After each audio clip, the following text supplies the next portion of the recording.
So summer is over and the temperatures are dropping, which means it's the perfect time to go searching for that last-minute thrill before the year is up. You know I love a good thrill ride.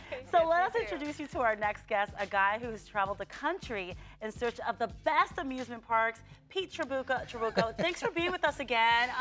You were with us a couple years ago. Yeah, several times, actually. Yes, we're so excited to hear it. My favorite show, my favorite show. Sure love to hear is. that. So what's new with you? I'm doing very well. I'm actually here, you know, my daughter's performing, and so we're down here, and I appreciate you coming down. And of course, you got some great rides right here in the Orlando area. Of course, a lot of parks, and it's just an amazing time, especially with the holidays right around the corner. Tell us about different roller coasters that you've seen across the country. Like, what are some of your favorites? Well, obviously, Disney's got some really good ones. Rock and Roller Coaster comes to mind. Hollywood Ride Rocket over at Universal Classic. Studios, another one. Manta over at SeaWorld, and of course, you've got my favorite, which is on the book of my next book, as well as the old book, Millennium Force, Cedar Point, Sandusky, Ohio. Six Flags Magic Mountain, and I guess that's in California, Valencia. Well, what makes There's them so great, though? Rewritability.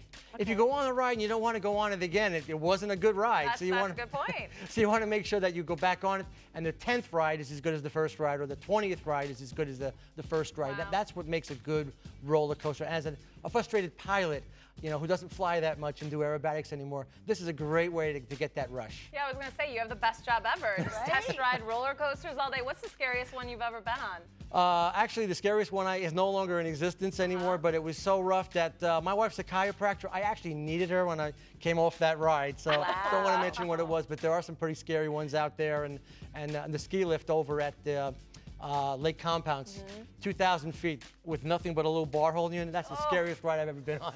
So I know you ride them all the time. You still get scared, though? No, Don't you actually, get used to it by now? well, no, actually, well, it depends. I mean, you know, depending on the ride and everything. But no, their rides, they're very safe. You know, 1 in 750 million people will be in a fatality. You got a much better chance, obviously, on the road. So you know it's going to be safe. After 3 minutes or whatever the ride is, you're going to come off. You're going to feel really good about it. Whether you like it or hate it, you're going to at least remember it.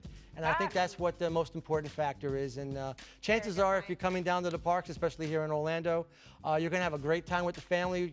Forget about your problems and your troubles, and have a little fun. Well, no, because you're trying to think about saving your life when you're on a roller coaster.